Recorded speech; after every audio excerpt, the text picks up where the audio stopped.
Muito bom dia a todos os participantes desse webinar da ABHH participando deste evento da NATA. Para nós, em nome da ABHH, é uma satisfação muito grande podermos organizar e podermos apresentar o projeto que a ABHH está desenvolvendo em relação ao assunto PBM, a prática de PBM. Esse projeto da BHH teve início no começo desse ano, através de uma relação da BHH com o Dr. Guilherme Rabelo, no sentido de que a BHH poderia ser um catalisador deste assunto, desta prática bastante complexa que é o PBM, e essa relação, essa cooperação do Dr. Guilherme foi, sem dúvida nenhuma, de grande importância, e a BHH entendeu que o papel da entidade, da sociedade médica neste projeto é, de fato, a inter-relação com todas as possíveis sociedades médicas que participem desse projeto. Como nós sabemos, a prática transfusional ela é uma prática que não é exclusiva ou muito menos restrita ao especialista hematologista hemoterapeuta. Na verdade, a prática transfusional ela é multidisciplinar. Diferentes colegas, até diria que a maioria das indicações transfusionais não ficam por conta exclusiva do hematologista.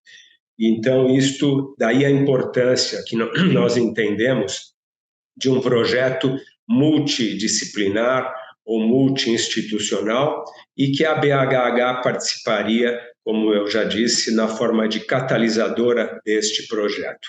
Esse webinar vai ser importante para nós apresentarmos um pouco desse projeto.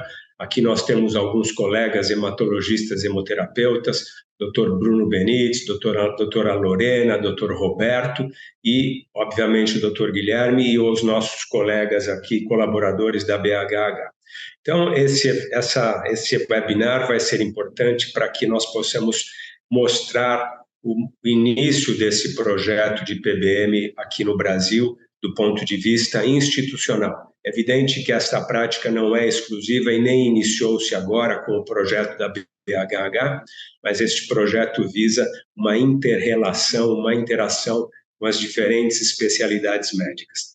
Então, quero agradecer a oportunidade, em nome da BHH, de participarmos junto com a NATA e falarmos um pouco deste projeto. Muito obrigado e sejam todos muito bem-vindos. Olá a todos, meu nome é Aline Pimenta, eu sou gerente-geral da BHH, a Associação Brasileira de Hematologia, Hemoterapia e Terapia Celular. É uma honra participar deste importante webinar de cooperação entre a NATA e a BHH durante a Maratona Mundial de PBM, entre colegas e sociedades pelo mundo. Na sequência, nós vamos transmitir um vídeo institucional e vocês poderão observar como a BHH está estruturada. Nós somos uma associação sem fins lucrativos que congregamos médicos, outros profissionais, residentes, estudantes e instituições de saúde. Hoje somos mais de 5.000 membros. Então, convido a todos vocês para assistirem nosso vídeo e conhecerem um pouquinho mais sobre a BHH. Muito obrigada.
Olá, bom dia, boa tarde, boa noite, dependendo de onde estiverem. É um prazer estar com vocês. Eu sou Guilherme Rabelo.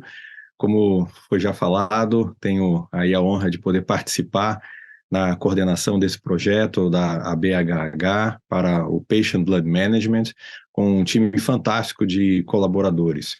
E antes da gente entrar na nossa sessão de debate, que eu teria o prazer aí de fazer a moderação, nós temos a oportunidade agora de falar um pouquinho para aqueles que estão nos assistindo sobre o que é o PBM e também qual é o nosso foco nesse projeto que nós iniciamos no começo de 2023.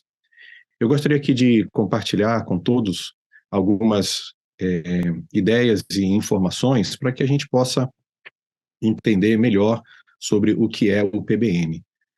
E também qual seria o nosso enfoque enquanto trabalho pela Associação Brasileira de Hematologia e Hemoterapia e Terapia Celular.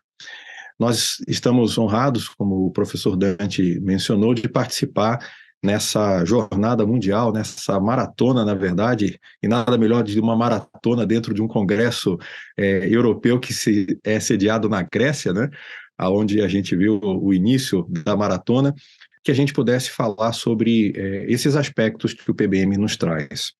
E para que a gente possa entender, acho que vale a pena a gente focar logo de início sobre qual é a definição hoje global aceita do que se trata como PBM, ou Patient Blood Management.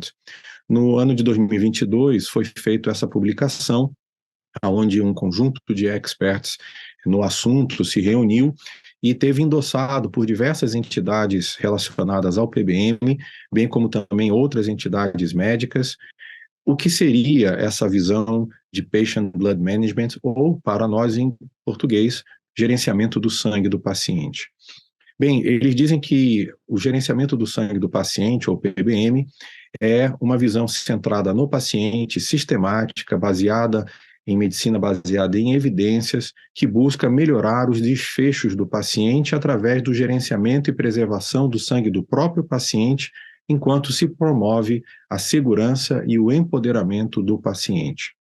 É importante notar que, nessa definição global, uma coisa se ressalta: o paciente, né?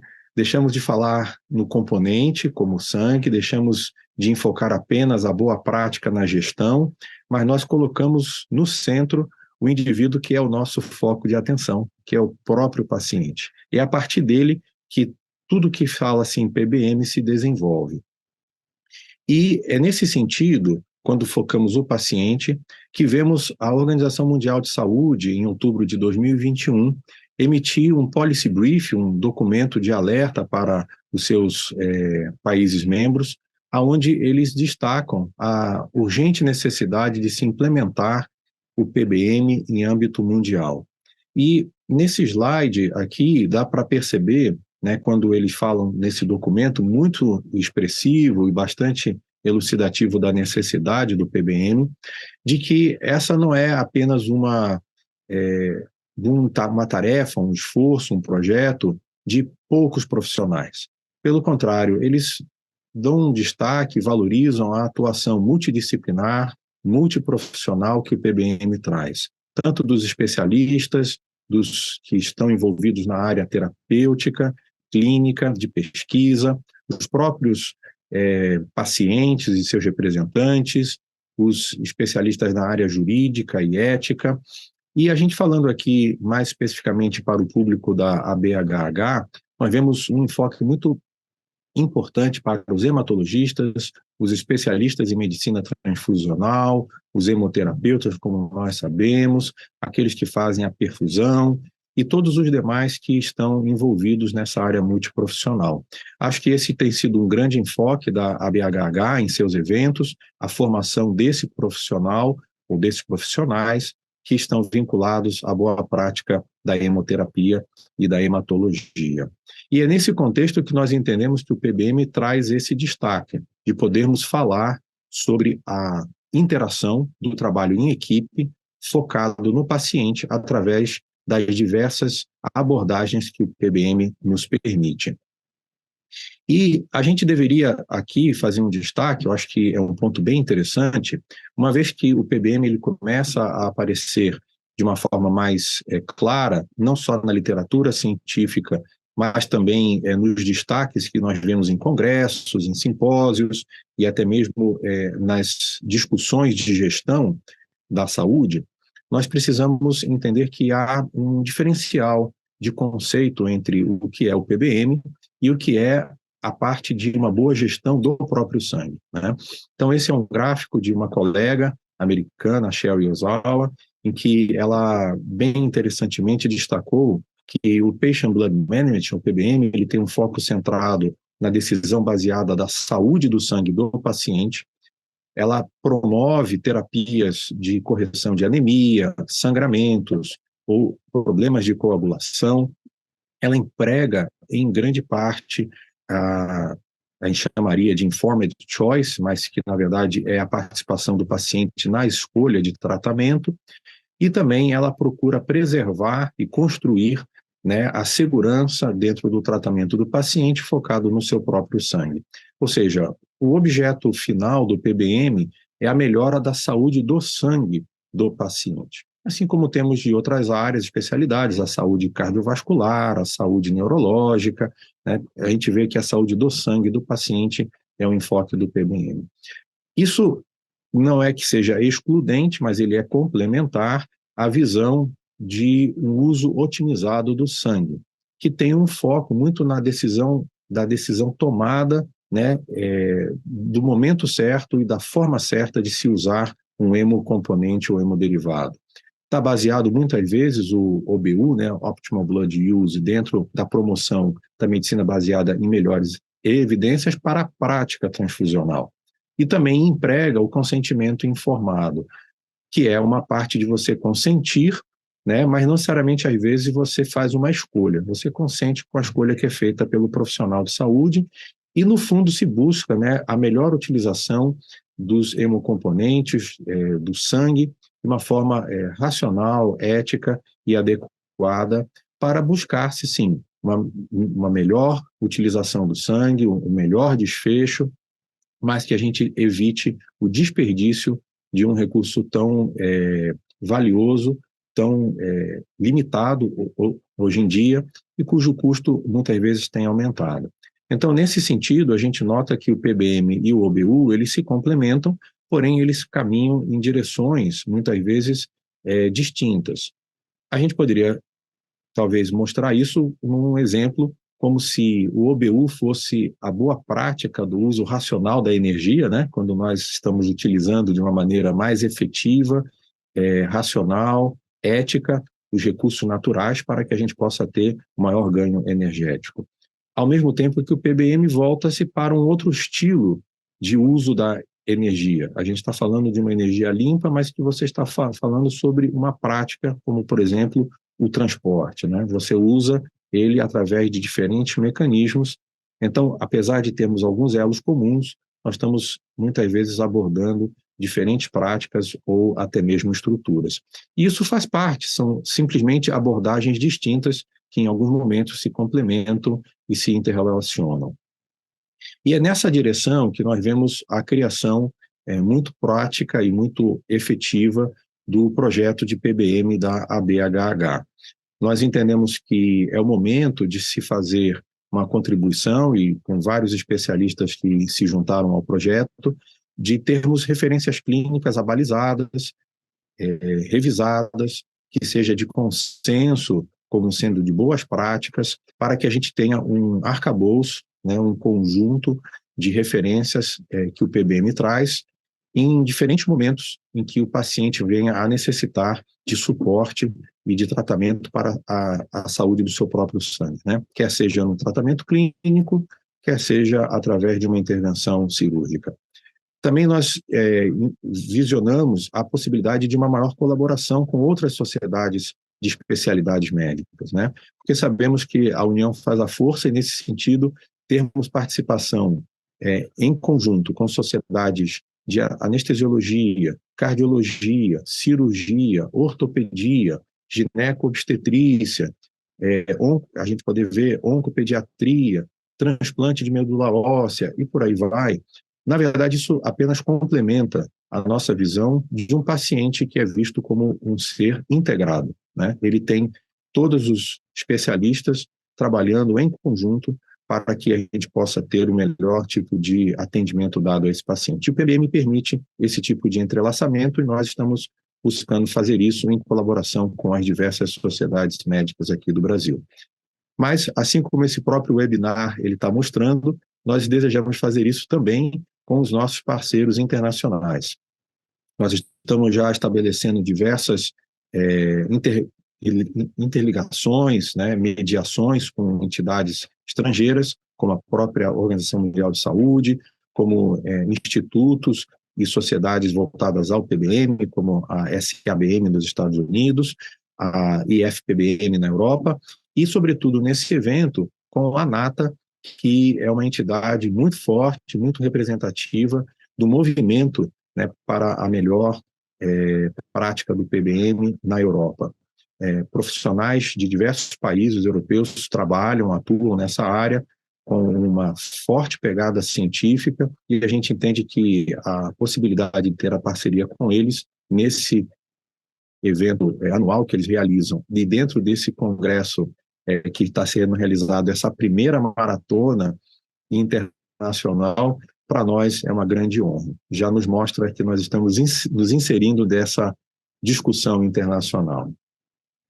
E parte do nosso trabalho será feito através de um trabalho de equipe mesmo, né? Nós temos um conjunto aí de diversos profissionais muito experientes, boa parte deles hematologistas, hemoterapeutas, mas também juntamos profissionais de algumas outras especialidades, que estão divididos em grupos de trabalho, que vão falar sobre as referências gerais, sobre os 3 pilares do PBM, no pré, no intra, no pós-operatório ou tratamento clínico.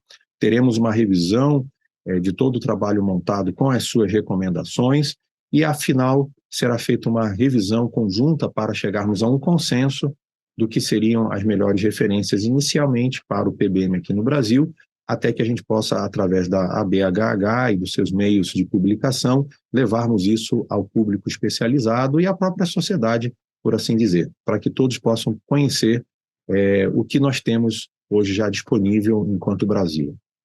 E para que a gente possa já notar, né, essa nossa interação, recentemente tivemos a publicação da própria ANATA, né, nos seus meios de mídias sociais, desse evento, dessa maratona, e logo que fizemos aí a interação com eles sobre o privilégio que tivemos de ser convidados para participar, notamos essa alegria, esse ânimo deles de poder que esse seja o primeiro de muitos eventos em que a gente venha a colaborar. Então, para nós na ABHH, certamente isso é uma honra, podermos participar num evento dessa natureza e estabelecermos daqui para frente uma efetiva colaboração.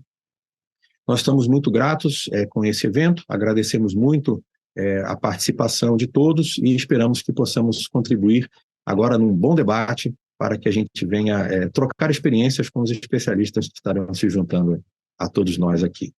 A todos, um bom evento. Bom, vamos agora convidar todos os nossos participantes aqui do debate para estarem conosco, para essa nossa mesa redonda.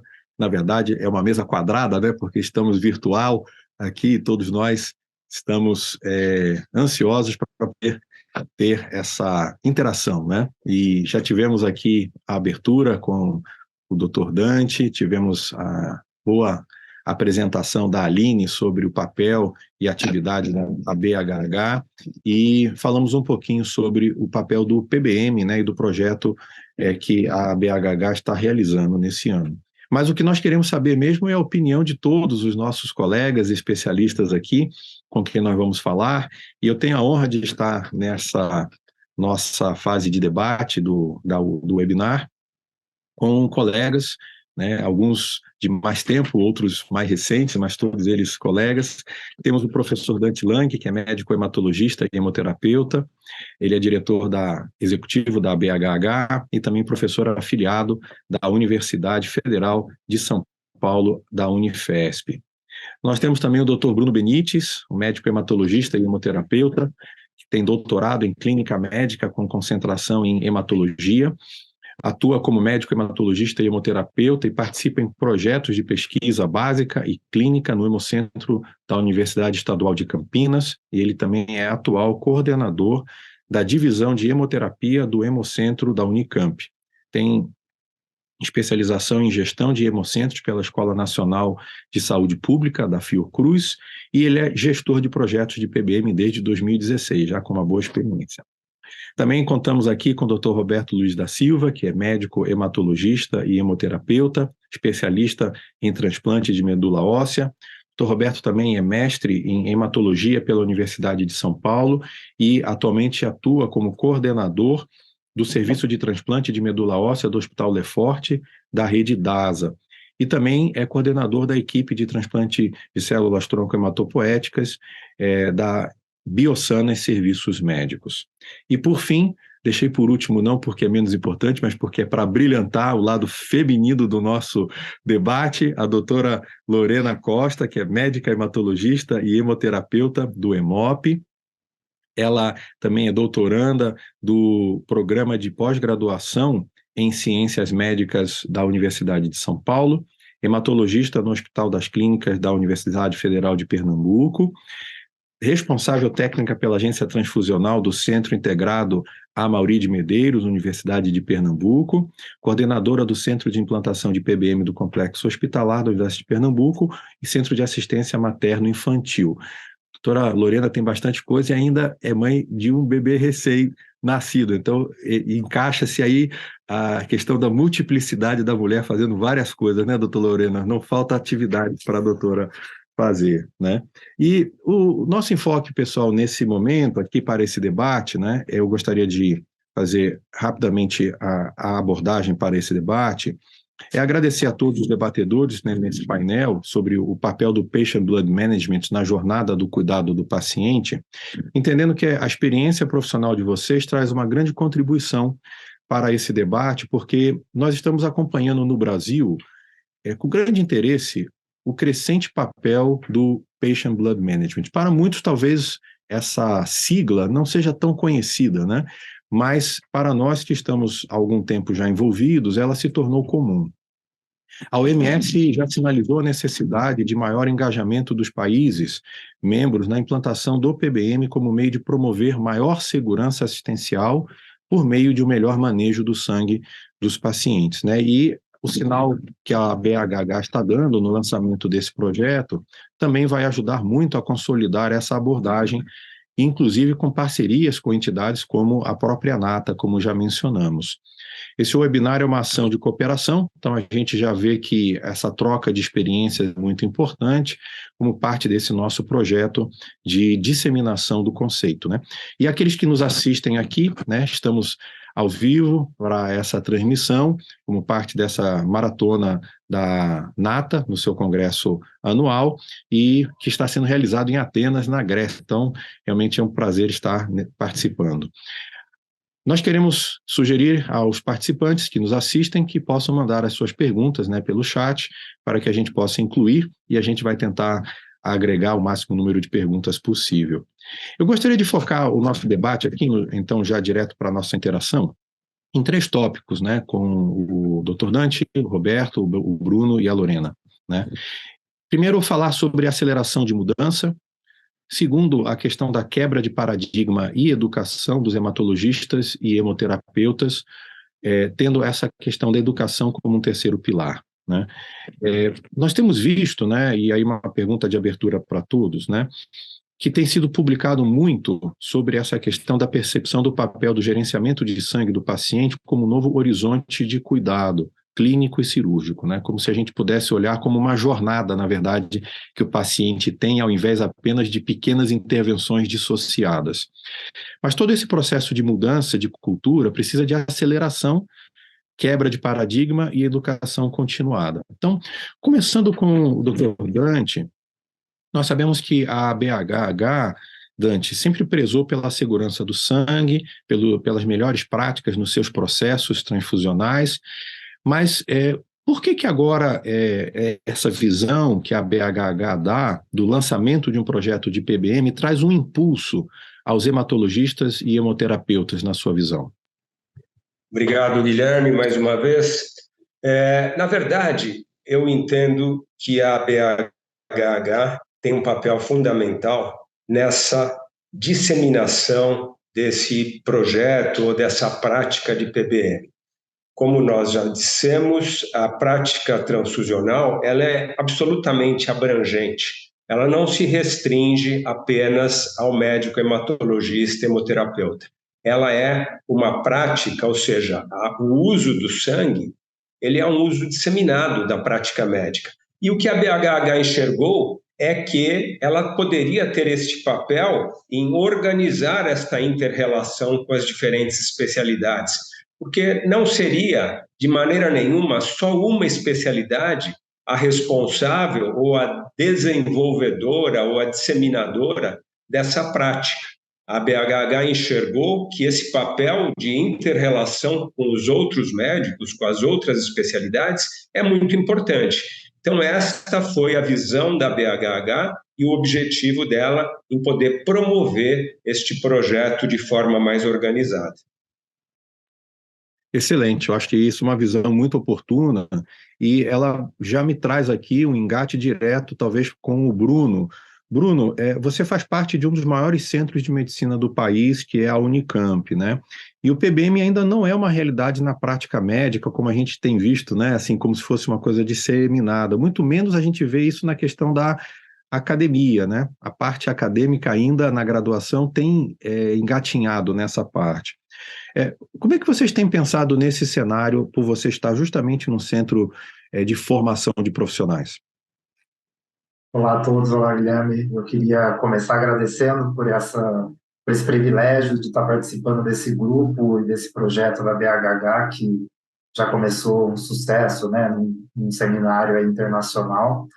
E eu acho que essa pergunta, né, da educação e de como trazer isso para a graduação, ela chega em quase todos, né, esses eventos que a gente participa, essas rodas de discussão, porque é de fato um desafio, né? A gente já vê tradicionalmente que o currículo da hematologia, mesmo a hematologia clínica, já é bem restrito na graduação, e pelo que eu vejo, isso é um problema mundial, não é específico do Brasil.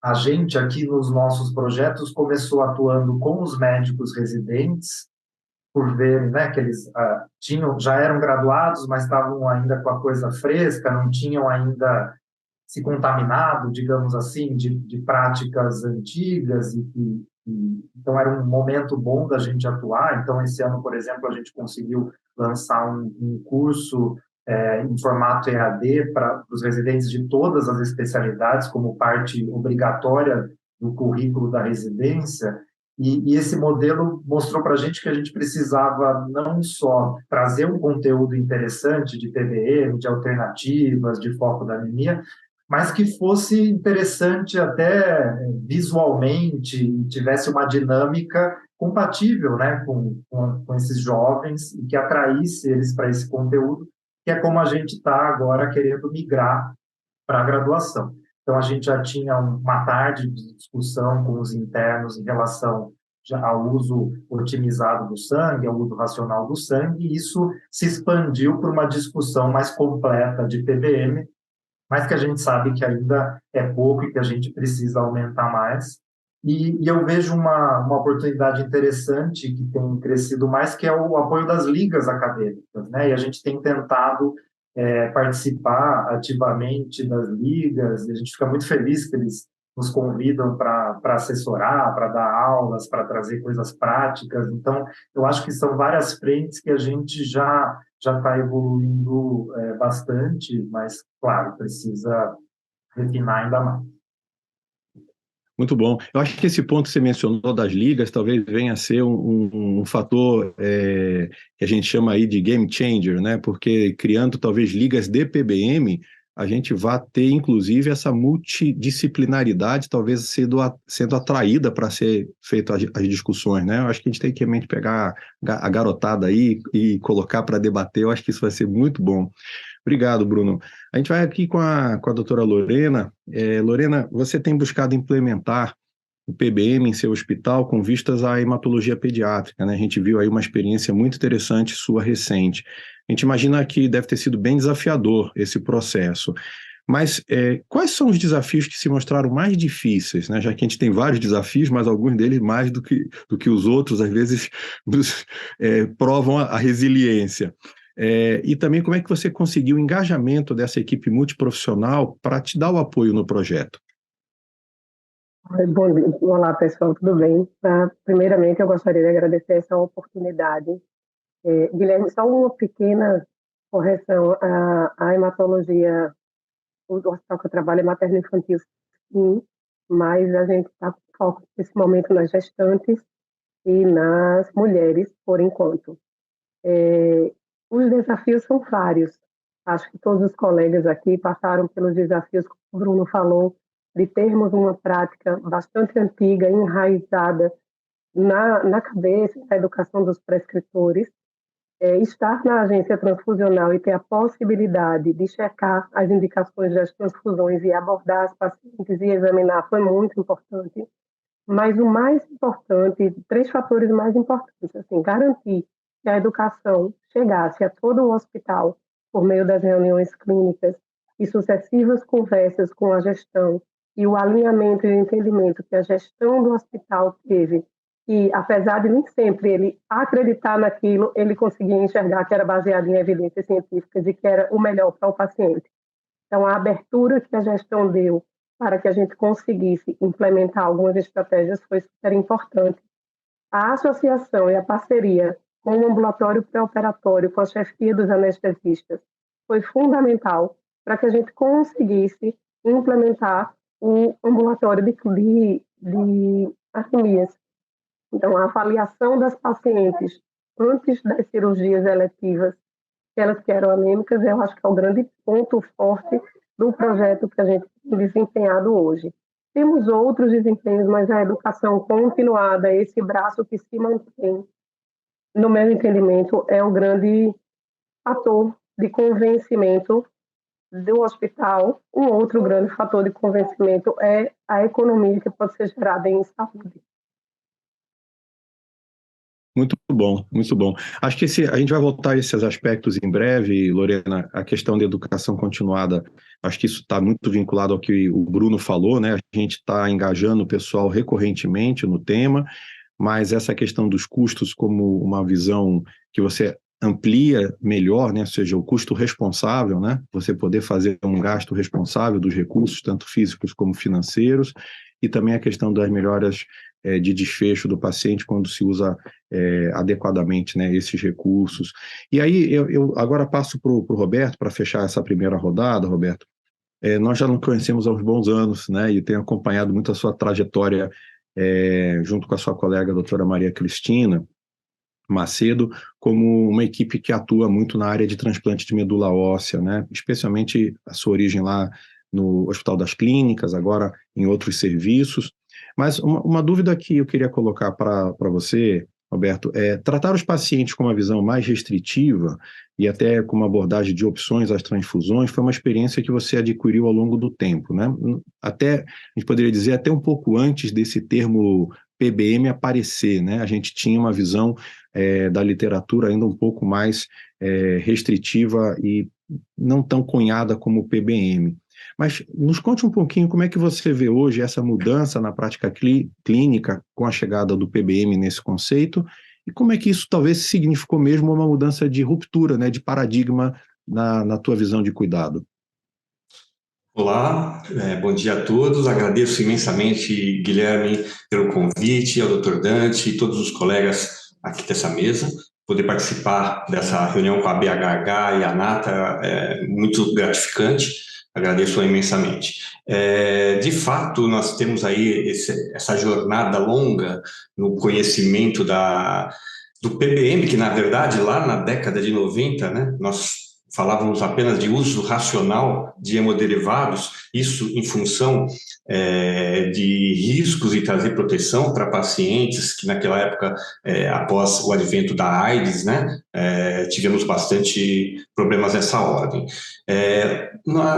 Já entrando lá por volta de 2004, 2005, nós tivemos bastante contato com pacientes que tinham indicação de fazer tratamentos tipo transplante de medula óssea, transplante autólogo, transplante halogênico, e que tinham restrições pessoais a realizar esses procedimentos ou restrições técnicas, a presença de anticorpos irregulares que dificultavam a realização desse procedimento. De lá para cá, naquele momento, as condições técnicas eram muito difíceis. Tínhamos uma limitação de uso de terapia bem menor do que temos hoje.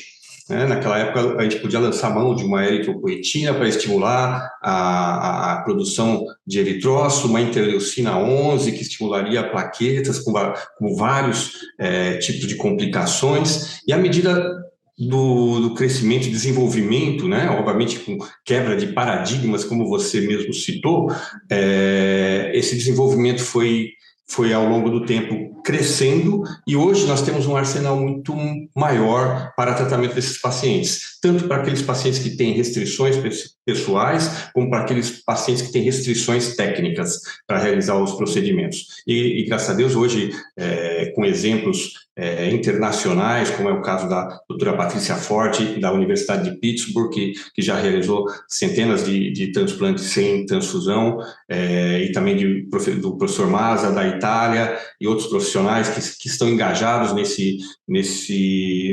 PBM. Isso aí se desenvolveu muito. Eu acredito que ainda temos muito para crescer, ainda há muito que aprendermos com a ciência, e no futuro, sem dúvida, vai ficar muito mais fácil para aqueles que vierem.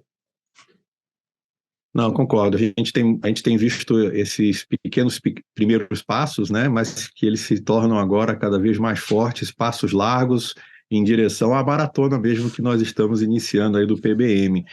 E aí eu volto aqui ao Dr. Dante. Dante, tem uma questão, acho que é muito relevante. Eu acho que se a gente olhar do ponto de vista da ABHH, isso se torna quase que fundamental na sua participação, que é o papel das instituições médicas no apoio às boas práticas médicas, né? As associações fortalecem um bom profissional, a comunidade de especialistas, para que eles se direcionem para a boa prática.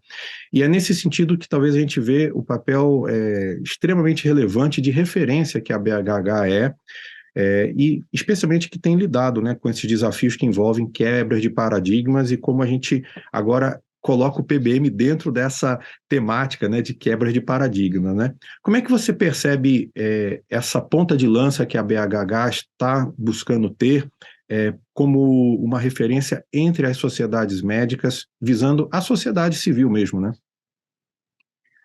Bom, primeiro é importante ressaltar que a sociedade médica ela não é detentora do conhecimento. Ela tem o conhecimento, mas ela é muito mais uma disseminadora de conhecimento. Isso através de eventos, através de várias formas de disseminar o conhecimento.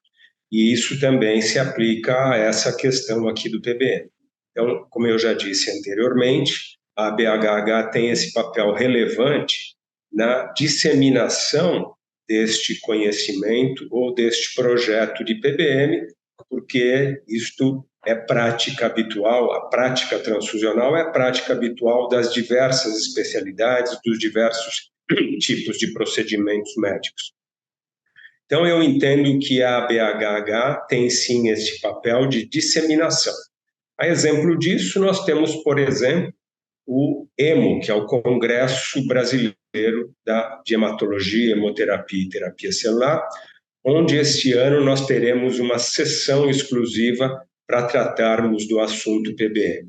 Então, a BHH, ela é, sim, uma disseminadora, uma multiplicadora dessa informação ou desse conhecimento. Esse é o papel fundamental da sociedade médica neste projeto. Até pegando um gancho aqui, Dante, assim, a gente sabe que a BHH tem hoje um excelente relacionamento com outras sociedades de especialidade no Brasil, né? Nessa nossa visão do projeto, a gente vê aí uma boa colaboração com essas sociedades que estão buscando esse mesmo propósito, né? Você acha que isso será algo que dará mais impulso aqui para a nossa cultura de transformação? Às vezes o pessoal fica meio cada um no seu lado, mas eu acho que com um tema tão comum isso possa ser um fator agregador? Eu não tenho dúvida, e eu de novo entendo que o papel da BHH é de promover a educação, de promover a disseminação, porque a gente não troca, a gente não quebra paradigmas sem uma evolução, sem a informação, sem a educação. Então, este processo de quebra de paradigma, ele é um processo, ele não acontece do dia para a noite, ele terá, sem dúvida, um papel fundamental das sociedades médicas, que, como eu disse, disseminarão este tipo de conhecimento, essa prática.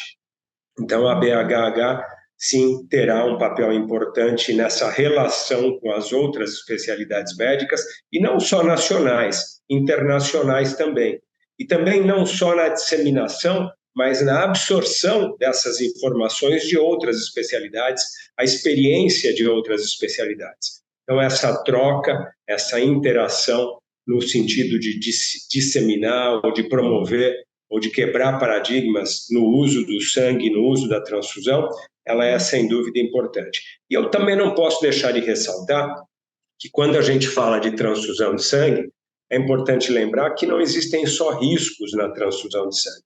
A transfusão de sangue, a terapia transfusional, quando indicada adequadamente, ela é fundamental, para não dizer essencial, para diversos pacientes, que todos nós sabemos e conhecemos as indicações. Então, o papel, de novo, da BHH vai ser essa relação no sentido de contribuição, de troca de experiência e de disseminação dessa prática importante que é o PBM. Sem dúvida, muito obrigado. A gente volta agora para a Lorena, né? Vamos voltar aqui, Lorena, com você, né? Você atua num centro hospitalar, numa capital importante na região nordeste do país, né? Uma região onde nós temos uma alta concentração populacional, com grandes demandas e desafios logísticos de atender tanta gente.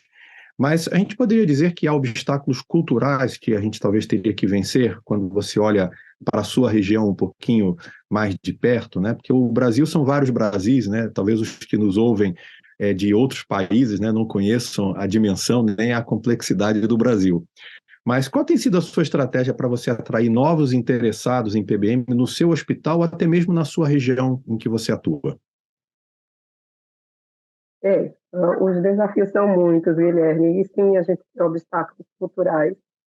A estratégia continua sendo de educação e convencimento da gestão que o programa precisa ser gerencial e não simplesmente assistencial. Os 3 S são utilizados em praticamente todas as minhas aulas e conversas, né? Ética baseada em evidências, é economicamente viável. E, pensando nisso, como que eu comecei? Eu comecei exatamente dizendo ao meu gestor que a gente pode, sim, fazer no lugar que a gente está, utilizando o recurso que a gente tem. Na época, a gente só tinha ferro oral e tínhamos a caráter. E do jeito que a gente consegue fazer. Porque todas as vezes a pergunta é: você vai usar coisas mais claras, não sei o quê?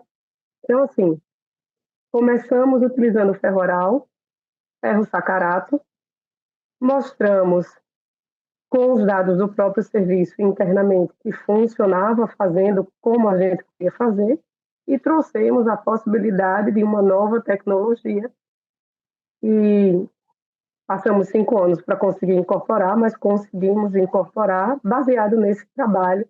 É um trabalho bastante interessante. E nesse momento a gente tem ampliação para o complexo hospitalar e uma conversa importante com a graduação para que a gente consiga incluir PBM como disciplina, ao menos eletiva, dentro da universidade. Muito bom, muito bom. Eu acho que esse é um trabalho que vai ser permanente, né? A gente fazer o engajamento e a provocação, talvez, inicialmente, né, para as pessoas repensarem o assunto. E aí, por isso, Bruno, eu retorno contigo, né, nessa questão do desafio, porque nós vimos que você fez um trabalho nessa área, você buscou publicar, inclusive, uma parte da experiência sua aí em Campinas, e a gente sabe que nem sempre a distância entre a teoria e a prática é tão reta e curta, né? A gente vê que não funciona desse jeito. E mais do que técnica, né? Os desafios de gestão, de processo e custo são enormes em relação à medicina no país, né? A gente tenta olhar isso como sendo talvez até um desafio estrutural nosso de saúde, né? A gente não é muito bom em melhora de gestão e a gente tem dificuldade de custear o que a gente faz, né? Estamos aprimorando agora com diversas ferramentas que estão chegando para a saúde.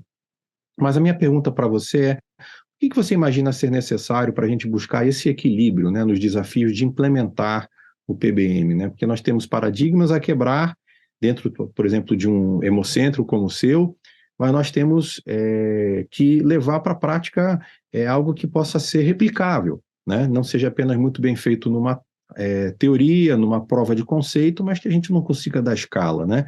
Qual foi essa sua experiência que você teve recentemente?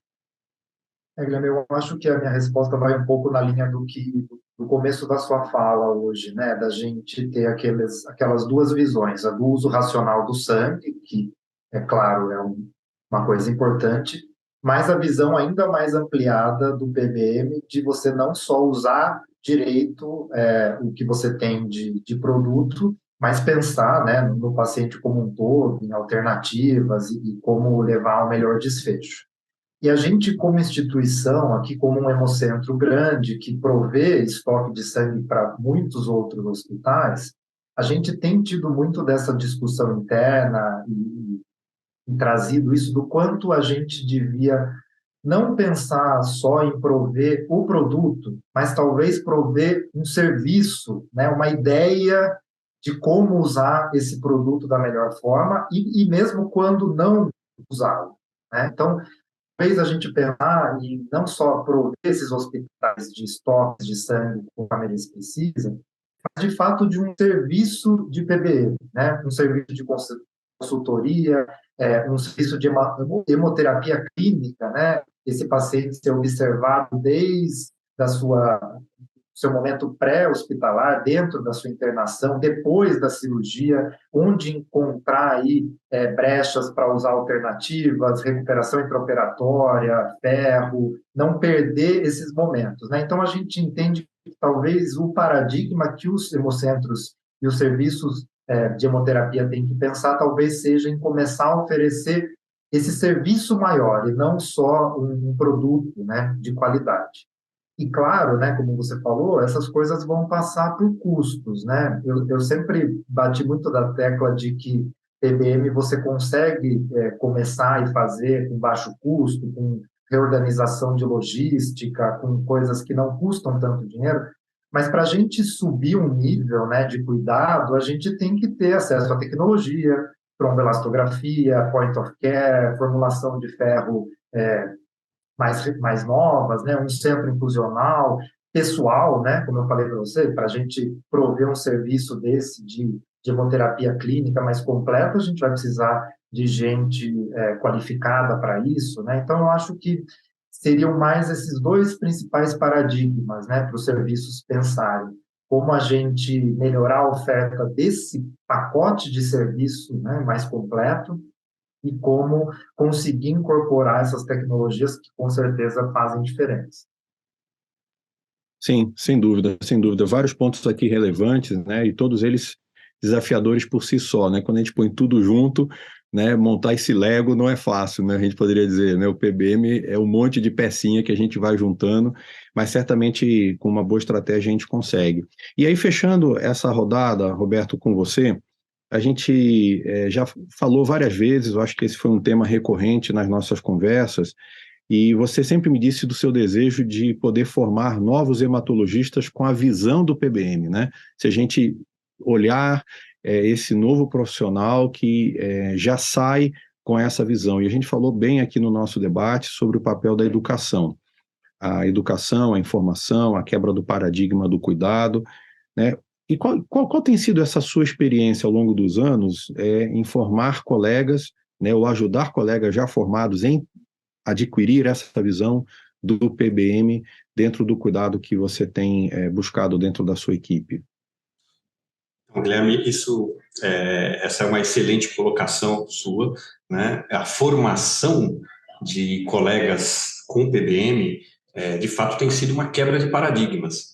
Eu acredito, assim, firmemente que nós temos que ir para a escola, a princípio. Eu acho que é fundamental, eu não sei hoje como é que está estou um pouco longe da formação acadêmica, talvez o doutor Dante, o doutor Bruno, que estejam mais próximo da academia, eles possam estar dizendo se tem um programa para realizar o PBM dentro das escolas, mas eu acredito que, junto com a cadeira de hematologia e hemoterapia, deve-se ter um trabalho de formação de médicos dentro do PBM. Dentro da nossa equipe, eu acho que foi uma luta já muito grande, né? São praticamente 20 anos trabalhando nessa ordem e formar colegas que pensam como você, utilizando o uso racional de hemoderivados e entendendo por que estão fazendo isso, é difícil, não é fácil, é uma quebra de paradigmas. Nós temos aí a nossa experiência com a nossa equipe, que são praticamente 11 médicos e enfermeiros e uma série de membros da equipe multidisciplinar que já entendem e falam a mesma linguagem que a gente. Há necessidade, então, de se ir para o academicismo, formar médicos e também trabalhar junto àqueles, os médicos residentes, também os fellows que acompanham os serviços e dar essa formação. É interessante ver quando você tem um médico residente seguindo, acompanhando o seu serviço, o quanto eles entendem, conseguem olhar o outro lado, que você consegue trabalhar com o uso racional de hemoderivados, né? Que você consegue administrar de forma adequada esses pacientes. Então, eu acho que a formação passa pelo academicismo, pela formação de toda a escala de formação médica. Legal. A gente tem diversas etapas, né? A formação da graduação, depois a residência, depois a prática clínica. Às vezes, quando ele está voltando para uma reciclagem, que é um outro momento, ele já tem uma bagagem adquirida, até alguns conflitos, né? Porque ele já viu algumas coisas que a teoria não funciona na prática direito, ele começa a ver. Eu acho que isso faz parte da gente ter um rol grande de profissionais que podem ser impactados diferentemente, né? Eu acho que esse foi um ponto importante. A gente tem aqui, pessoal, já estamos chegando ao final do nosso debate, né? O tempo voa e a gente vai se entretendo, mas eu queria pelo menos colocar aqui uma questão, chegou aqui uma pergunta pelo nosso chat, e era para o Roberto, apenas de modo breve, Roberto, você tentar colocar como foi talvez essa sua experiência no TMO, né, com essa abordagem do PBM em níveis de HB e desfecho diferenciados, né? Você viu essa mudança dentro da sua experiência recente? Não, sem dúvida. Ao longo desses anos, né, nós já realizamos próximo aí de 40 transplantes sem transfusão, e por desejo do próprio paciente, por respeito à escolha desses pacientes, e às vezes por utilizando mesmo da técnica para tentar minimizar o custo desse e sem correr risco para esses pacientes. E os nossos desfechos têm sido muito bons. Quando nós apresentamos numa revista internacional, da revista americana de transplante de medula óssea, a nossa experiência com uma curva de sobrevida superior a 90 dias a resposta, e 90% dos pacientes tiveram um desfecho muito bom, né? O que bate com aqueles pacientes que nos 100 primeiros dias de transplante de medula óssea que tem maior toxicidade. Então, nós conseguimos resultados muito bons nesse sentido e com um custo menor. Então, essa avaliação ainda não foi mostrada claramente, mas diminuindo o custo desses pacientes com um bom desfecho. Muito bom, excelente. Então, pessoal, estamos aqui no final, né? Encerramos aqui a parte do debate, né? Eu queria pedir, assim, as considerações finais bem rápidas, né, dos nossos participantes, como mensagem, porque já temos que seguir para o nosso encerramento. Então, vamos começar aqui com a Lorena, né? Primeiro as damas, e Lorena, a sua mensagem final aos nossos espectadores aí do webinar. Eu acho que como mensagem final, o que a gente tem que trazer é que o PBM é uma necessidade mundial e que a gente trabalha com o PBM para a melhoria não só do desfecho dos pacientes, mas num ciclo virtuoso de melhoria dos pacientes, do corpo clínico, das instituições hospitalares e do próprio sistema. Quando você interfere nas idas e vindas dos pacientes, na capacidade elaborativa, nos melhores desfechos enquanto tratamento. Eu acho que a gente tem, de fato, que se unir como instituições para que a gente possa promover isso de uma maneira mais robusta. Obrigado. Dr. Bruno? Eu acho que a gente tem que pensar que aqui no Brasil a gente já chegou num nível de qualidade, de excelência dos produtos que é muito bom, né? Isso é um orgulho, acho que nacional. E agora a gente pode caminhar para um outro nível, né? E trazer esse cuidado que vai além da qualidade do produto, né? Como eu já falei, da gente pensar no curso completo do paciente, do que é melhor naquele momento, daquele paciente único, né? E que uma bolsa de sangue pode ou não estar no meio da lista do que ele precisa. E eu acho que é esse olhar que agora a gente tem que ampliar cada vez mais para a classe de profissionais da saúde. Roberto? Bom, primeiro eu quero agradecer mais uma vez a todos a poder participar dessa mesa. De fato, o PBM, eu acho que tem dado aí um grande passo, né? E a OMS cobra isso, ou seja, o pedido da OMS mostra que há necessidade de você fazer uma expansão do PBM. E eu acho que a iniciativa da BHH foi muito bacana e poder estar participando da NATA, eu acho que também, e assim como de outras associações que trabalham com PBM, eu acho que é de fundamental importância. Eu agradeço mais uma vez poder participar e ter essa experiência com vocês. Muito obrigado. Obrigado. E, doutor Dante, as suas palavras finais e as palavras de encerramento aqui do nosso webinar. Bom, mais uma vez também quero agradecer em nome da BHH, primeiro, a disponibilidade dos colegas que participaram desse webinar. Agradecer ao Bruno, à Lorena, ao Roberto, agradecer a todos os colegas aqui, colaboradores da BHH, em nome da Aline, agradecer a você, Guilherme, mais uma vez, e dizer que esse é um dos eventos que a BHH promoverá em relação a este projeto, que é o projeto de PBM. Eu tenho certeza que isto é um processo também dinâmico, a informação, a disseminação da cultura da melhor prática transfusional, e o PBM tem um papel fundamental nisto. Eu quero também agradecer à Nata a oportunidade de participarmos dessa maratona. Quero lembrar a todos, como eu já disse, que no final do ano, entre os dias 25 e 28 de outubro, a BHH realizará, mais uma vez, como realiza, o Congresso Brasileiro de Hematologia, Hemoterapia e Terapia Celular, e neste ano teremos uma sessão especial sobre PBM, com a participação de colegas nacionais e internacionais. Quero já deixar o convite aos colegas de fora do Brasil, que podem e que devem e que poderão participar ou de forma presencial ou mais facilmente de forma virtual no nosso evento, no EMO, e nessa sessão sobre PBM dentro do EMO. Eu estou muito satisfeito porque vejo que o futuro deste projeto é grande e brilhante. Então, só quero mais uma vez, Guilherme, agradecer a sua imensa colaboração, a sua organização, o seu poder e capacidade de organização, e dizer a todos que temos um trabalho importante, bom e profícuo pela frente. Muito obrigado. Obrigado, doutor Dodante. Então, agradecemos a todos que nos assistem.